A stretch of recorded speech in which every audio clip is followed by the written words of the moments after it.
Recording now. So Alan, if you want to go ahead and get started, we can go ahead. Hi, I'm Alan Ross. I'm the Managing Director of APC Technologies, which is an organization that supports IEEE PES and a lot of other organizations. My co-moderator is Rachel Linke, Rachel is the chairwoman of Women in Power Systems, not to be confused with Women in Power. But boy, we use a lot of the words power for women, right? And that's exactly what we're here to talk about, empowering women in IEEE. We've got a lot of different things. Let me first introduce our two guests. Alison is she's going to tell all about her background, but she is the overall leader of the IEEE PES Women in Power, and she represents a global marketplace. And Jelena, and is Jelena here? I saw her a minute ago. I am. Hi, everyone. Okay, there you are. Okay, Jelena represents the Middle East, Africa, Asia. Oh my gosh, you represent almost half the world, right? Not Asia. Middle East, Europe, okay. And Africa. Okay, so we're going to ask both of you, if you wouldn't mind, you're going to explain a little bit about your background. I'm a mechanical engineer, and so I know nothing about electrical systems. However, I've worked in the electrical market for the last 20 years. First, let's start with you, Lisa, and give us a little bit of a background and your role with IEEE PES. Yeah, so I will go to introduce myself just in a couple of minutes. I'm Licia. I'm from Peru in South America. Actually, I'm an electrical engineer. I work at ENGIE. It's energy company. We are working on development projects in renewable. I'm part of that renewable team here in Peru. Yeah, I study for many years electrical engineering and systems and the management of projects. And now I'm the currently leader in Women in Power. We are working in different things. I will tell you about everything that we are doing in a couple of minutes, but this is actually what I'm doing in my current life.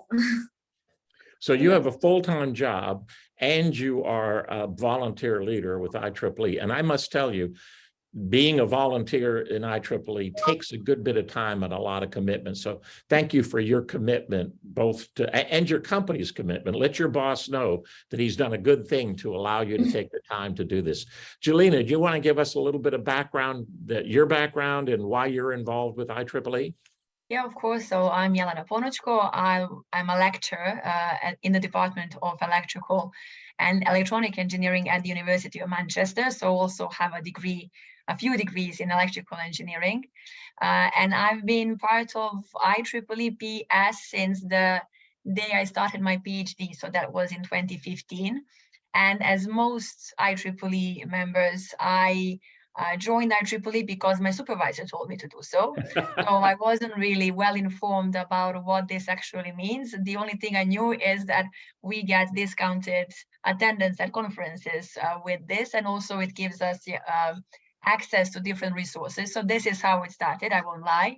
And then with the years, I joined different IEEE volunteering activities, first as a student branch member, then as part of the Women in Power Committee in UK and Ireland, and now I reached the level of Region 8 representative of Women in Power. So it's been a very rewarding experience, and I will talk about that a bit later. So this is briefly about myself. Thank you very much. Okay. So, go ahead, yeah. Rachel. Sorry, I was just going to say, so I know you mentioned that you got involved with IEEE PES because your boss wanted you to do that. What kind of drew you into the Women in Power part of IEEE? Can you talk a little bit about that? Like what drew you in and what you see going on and happening in that group? Yeah, so I think it's the fact that many people need need a hand to raise their voice. I never had that problem because I grew up in an environment where every gender is given the chance to do anything they want. But I feel that in some countries that there is this cultural kind of burden where you are not really motivated, let's put it that way, to go into different STEM areas. So that's number one. That's kind of, that comes at the early stage in life. But then at the next level, we are still very underrepresented in power and energy domain, especially in industry. So a few years ago, I was attending an industrial conference where all around me there were just men in suits, and I'm not blaming men for that, of course. I'm just saying that it can be a bit daunting, or you might feel that maybe you shouldn't be there. So I think it's very important to have people and communities that can serve as role models. And I think it's very important to have someone you can identify with, whatever you do in life, whether this is education or work. So in that sense, I was motivated to join Women in Power. And me joining Women in Power came from the very fact that I was already kind of connected with many people who worked in IEEE. And I found out about Women in Power thanks to those people. So it wasn't like I was, scrolling internet and found Women in Power. This is where this human element comes into place. So I think it's really important to be well connected with people you work with. Those are the people you work with, but also some of those people will become your friends as well. Wonderful. Very nice. Lysian, do you want to talk a little bit about how you got involved with the Women in Power? Yes, actually, like Alan said, this is like volunteering is my second job. Actually, we have different meetings and everything, but it worth it. It totally worth it. I have been in IEEE for, I guess, 10 years, yeah. And so from now, I take this position, this new position, because I'm the current leader for this year and the next year. And I have a little afraid, I have to be honest, because it's, it's really huge. It's really huge to encourage and be part of this group of people to continue working on Women in Power, to continue focus on education, mentorship, networking, and make some actions in order to spreading these Women in Power activities and everything that we can do to give the representative that Jelena just mentioned. So I have a great relationship with one of the members of Women in Power, Dr. Nancy Frost, and she is Dr. Frosty is part of she's part of PES, but she's really in EIC, in the installation committee, because she runs a lab for electrical installation. And she said something to me. We were at a conference in Washington and we were lobbying Congress on STEM. That's what we were talking about. You mentioned that, Jelena, but the idea that if we are really going to make a difference culturally, because there are some cultures where it's not as accepted, we have to start early. Because if the pipeline doesn't fill early as students, and even though you're in your PhD program, Jelena, you were a student, you join, you find out about it, you get, I think IEEE PES gets in your blood, and suddenly you're stuck. And you're now a leader and you're doing things. But I think we have to encourage girls and their fathers and their husbands, etc., wives. We need to encourage them to be part of STEM, because that's a natural progression. It's hard to take somebody who is maybe the head of HR and have her be in Women in Power, because she's part of SHRM, the Society for Human Resource Management. So there are more and more women getting advanced degrees, and I think that's what we need to support. We have another reason for doing this, and it's to talk about a pavilion that's going to happen at a conference in Istanbul in May. And I met Dr. Omar Usta. I met him. I met Gherkin, who's on this call somewhere. But we met and we talked about, oh, there he is. And we talked about this conference that's being put on in Istanbul, the IEEE. Now get this for acronyms, okay? It's the IEEE PES GT&D Conference and Expo. Okay, so we have a lot of acronyms in there, and even though we're talking about women in power, there is a pavilion there. So let me ask Omar, is that to be able to promote or to advance? Talk about the pavilion at the conference. I mean that you women in power. Yep. Yeah. So we usually in IEEE PES conferences, we have some activities about the women in power, okay? So in Istanbul, we are going to have some activities, maybe more compared with the other conferences in Istanbul. We are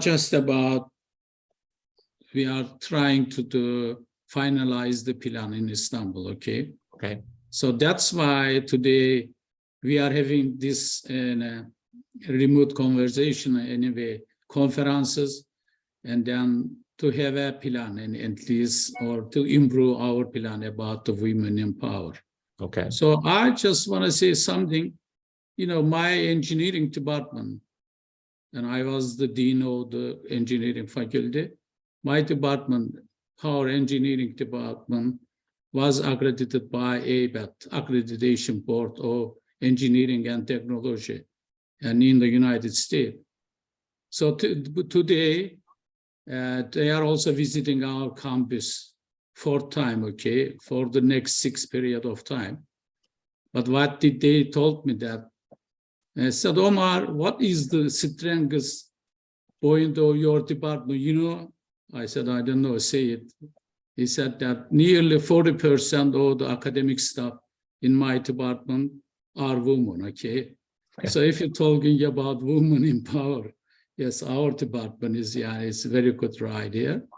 Also, last time I met an American journalist, okay, I cannot remember right name. He knows Turkish as well.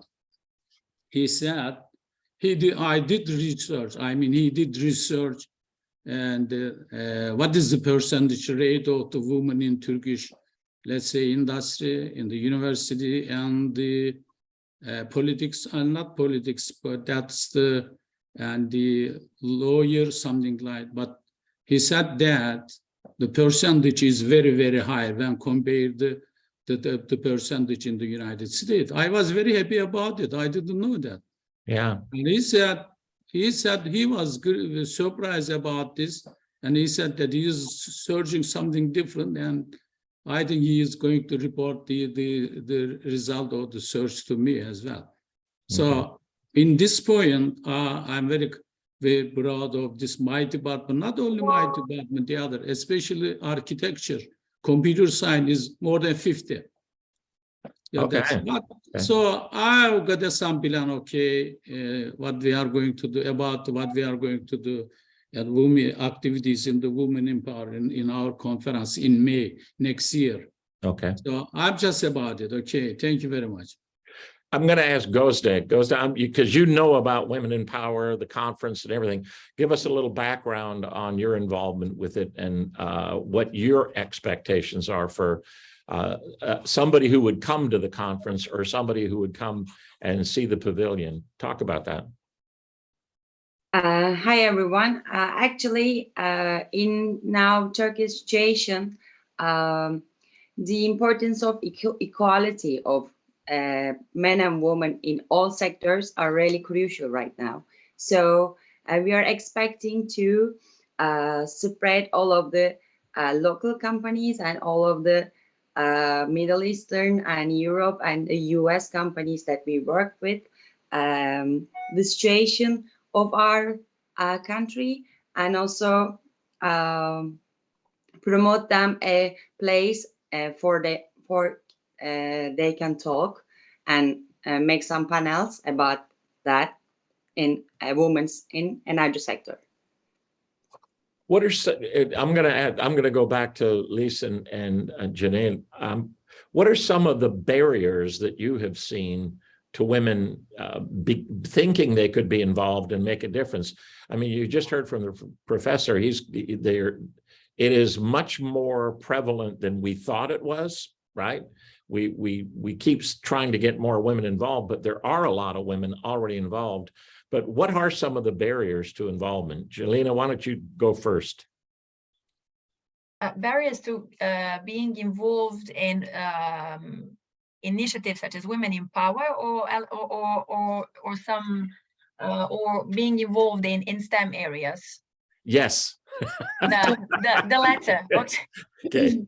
Yes. I think so. I like to think that there are no environmental obstacles. I think that most obstacles come from our mind, and something that definitely I have noticed with women in general. So I do apologize for generalizing the gender so much. Is that we are prone to self-doubt and to lack of self-confidence, and I think this is something that most commonly is stopping us from, let's say, progressing in our career, or even daring to apply for a STEM study course or something like that. I really like to think that we are not in the era where families are stopping you from following your dreams or your affinities. So this is something that I can say from the discussions I've had with many women coming from different backgrounds. It's usually that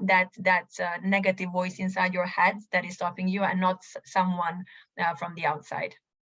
That negative voice inside your head. That's a great way to put it. Lisa, anything to add to the barriers that that you think women are facing?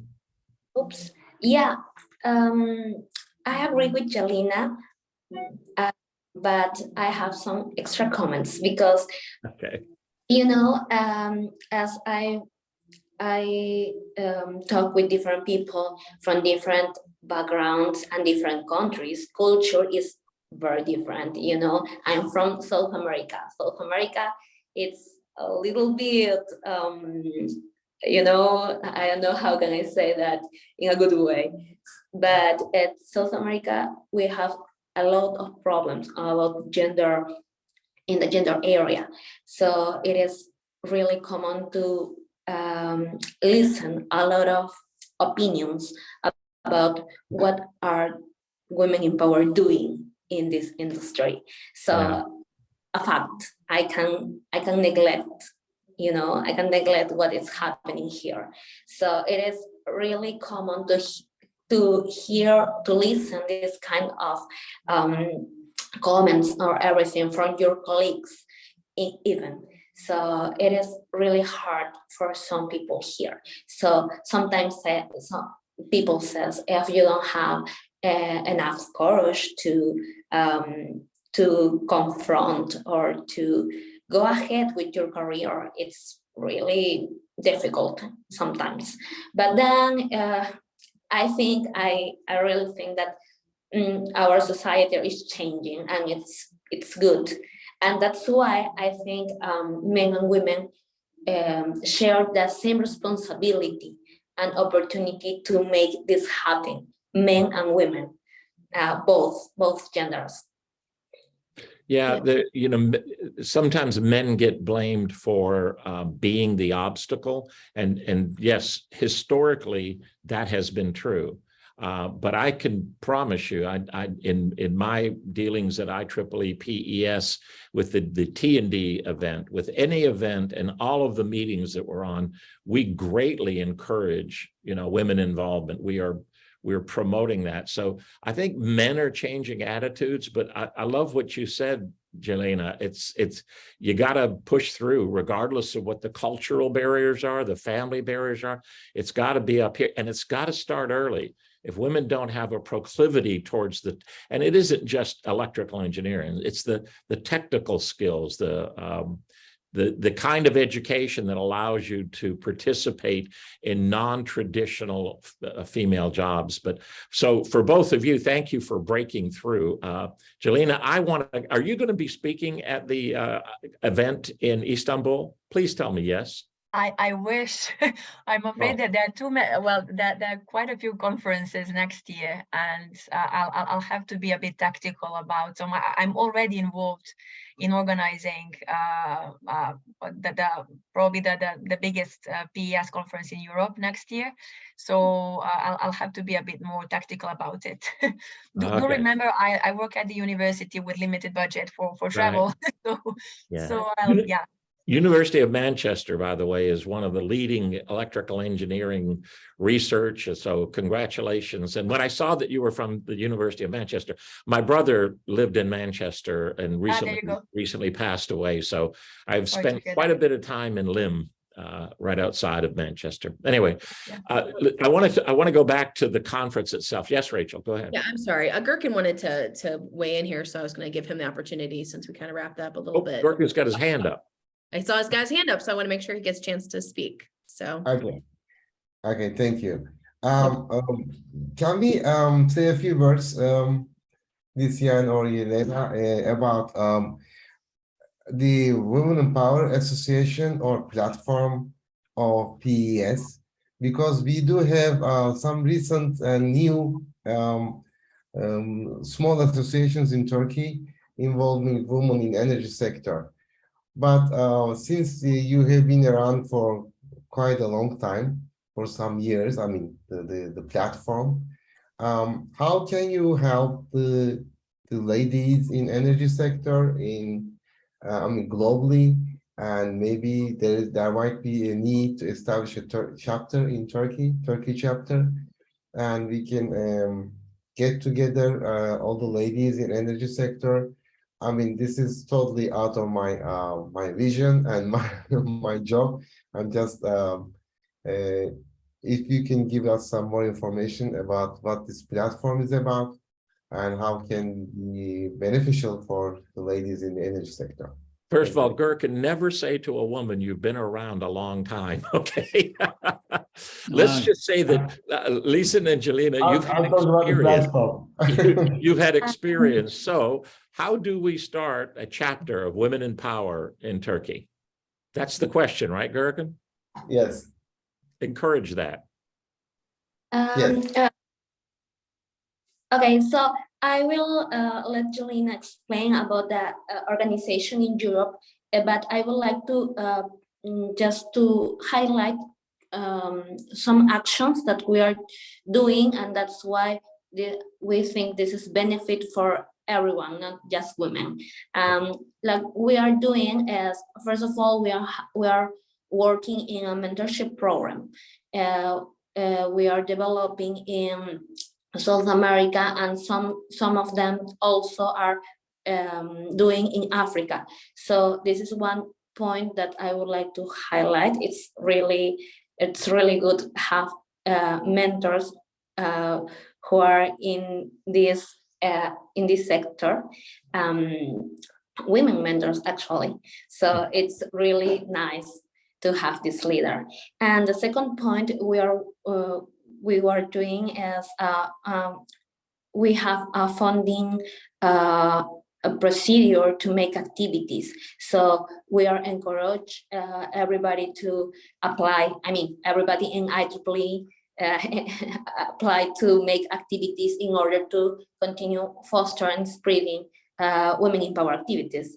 And it could be a conference, it could be activity for kids, or everything that they need to do, but it's always aligned to our vision and mission ambition.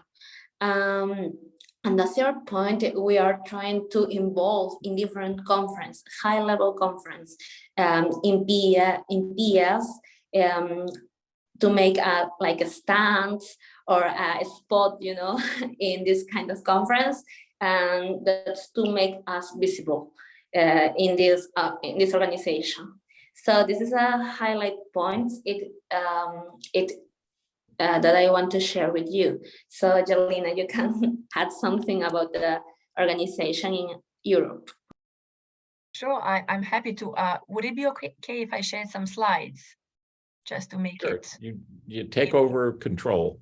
Okay, let me just share my, it just says host disabled participant screen share.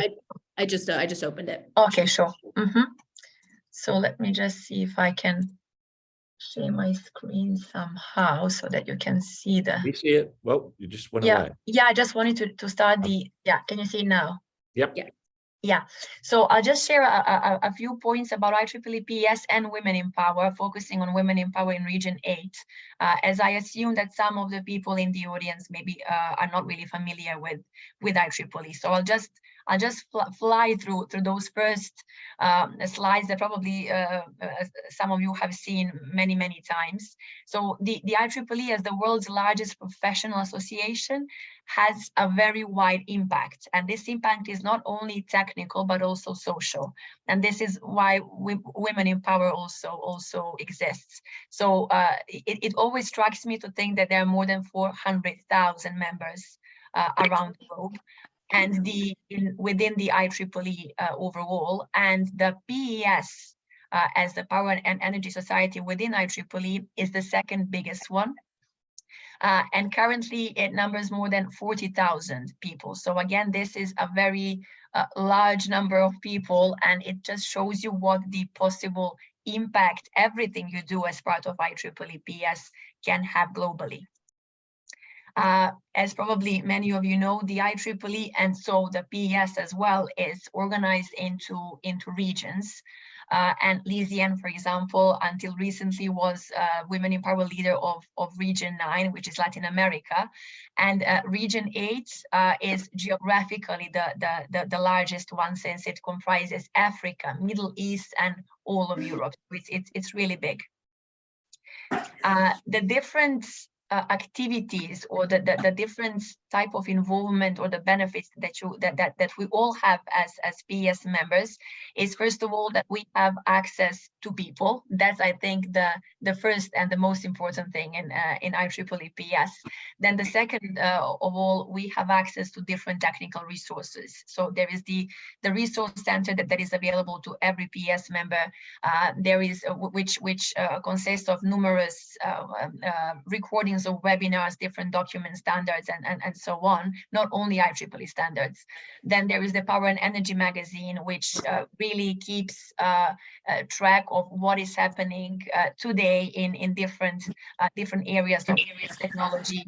There is the IEEE Electrification magazine and other. There are then conferences which really give you the chance to not only present what you do, but also develop and establish, if you don't have one, to develop a network of people in that are not maybe in your area, but maybe in some other compatible technical areas. Then the different technical activities are run within each of the societies of IEEE, and finally the standards. So this is probably the most influential type of activity you can participate in, because IEEE standards are those that industry around the world follows and also builds their standards on. And just to point out something that I believe is very important is that the PES society, so one of the 38 societies in IEEE, actually is responsible of almost half of all the IEEE standards. So this is only giving you an indication of how influential and important the PES society is within IEEE. Now, the Women in Power has been here for quite a long time, as Alan mentioned, and so have Lysiane and myself. And Women in Power is, as I mentioned, here to help people see some role models that can help them find their way in their career and education. So this is not necessarily about helping everyone to become a leader. We're not all born to be leaders, but it is mostly about helping everyone find their voice and find the most appropriate, let's say, career path in their career. And this is just a quote that I copied from the Women in Power website, and it's really showing the importance of knowing what is the infrastructure, the human or the cultural infrastructure you have in your environment. And this is what Women in Power is about. It caters for those who have been underrepresented and helping them kind of show up in light and show what they do, and also helping them also progress in their career. The Women in Power in Region 8, and same as for any other region within PES, is here to organize different events that will help people bond and that will help people improve their skills, whether these are technical skills or soft skills. And apart from workshops, different webinars, panels that we have been organizing in different conferences, the two, let's say, programs that we are caring most about right now is the mentoring program that Lizian mentioned, and I will say a few words about it in a few moments, and also the Distinguished Lecturer Program. So the Distinguished Lecturer Program is something that has existed in IEEE for quite a few years now. However, we have very, very few female representatives there. So we are really trying to encourage our members, Women in Power members, to apply for these programs, or to be recommended by someone else, since we really need to show that we do have a lot of female distinguished lecturers in different areas of engineering as part of PES. Now, this is the map of some of the conferences where Women in Power Region 8 has participated this year. First of all, of course, the general meeting in Denver, the flagship conference, the global one. Then we also had a panel organized as part of the PMAPS conference, which had technical support by IEEE, and it was run online by Manchester University this year. Then I just came back from the IGT Europe conference in Novi Sad, Serbia. We had 2 Women in Power panels there, and we also brought some people from SIGRE, trying to really encourage this collaboration between SIGRE, which is very active in Europe, and IEEE. And finally, there was recently, I think it was in August, there was the IEEE PES Power Africa conference in Rwanda. Again, we had a very successful Women in Power panel. For next year, even more conferences. So definitely Women in Power members will be involved in organizing different activities in Orlando, Florida for the general meeting. Then again, Power Africa conference in Marrakesh in Morocco. We'll have the IGT Europe in Grenoble. We'll have the very first IGT Middle East in Abu Dhabi next year. So again, a great opportunity for Women in Power activities. We'll also have, of course, the event we're talking about today is the GT&D conference in Istanbul next year, and finally the Power Tech conference in Belgrade, Serbia. And I had to advertise it as well. I couldn't help myself since it is happening in my hometown. So next year, Power Tech will be organized by the university, the School of Electrical Engineering in Belgrade, Serbia, the place where I graduated as well. And I will be part of the organizing committee. So you're also very welcome, in addition to Istanbul, to visit Belgrade as well. Now, the question that was mentioned some moments ago, how do you become Women in Power member? First of all, so it's very easy. You go to the Women in Power website. The only thing is you have to be PES member. So the Women in Power membership is there for the IEEE PES members, regardless of their gender. So however they recognize themselves, everyone is very welcome to join. So the PES Women in Power membership is free. However, as I said, it's only available to PES members. And the only thing you would have to do is to click on the Join Women in Power button and to enter your details, your IEEE membership number, and that's done. Unfortunately, there is no confirmation message. So many people asks me, oh, so Yelena, by the way, I filled the form, but I have no idea if I'm actually in. Yes, you're in. So once your membership number is checked and everything is okay, you are automatically member of IEEE Women in Power, and you will be contacted by your regional committee at some point. And you're absolutely free to be a passive member, or you can volunteer in different activities that we run.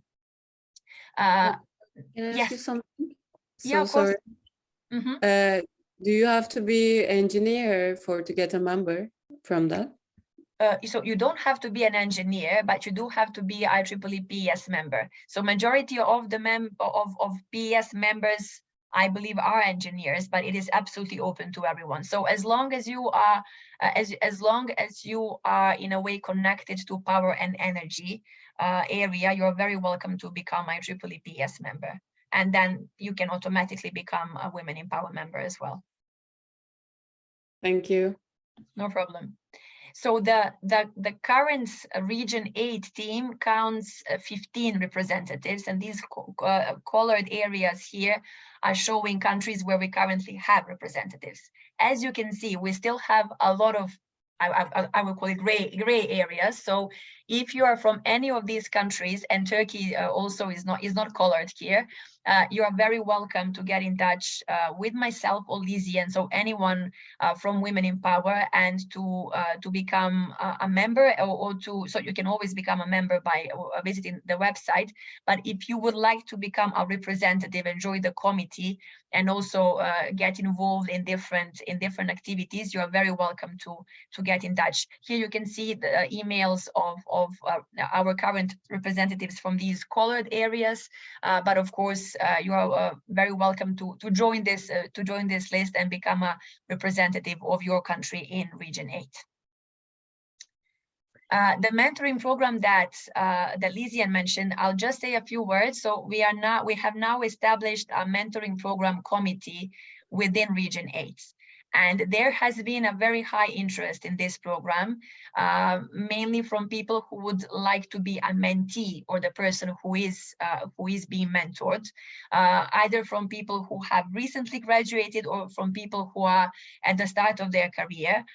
What we will be doing very soon is we'll have a call for mentees to get first the number of people who would like to participate as a mentee in Region 8. And then our next step will be to collect a number of mentors who will then perform the mentoring program. This hopefully will start sometime next year.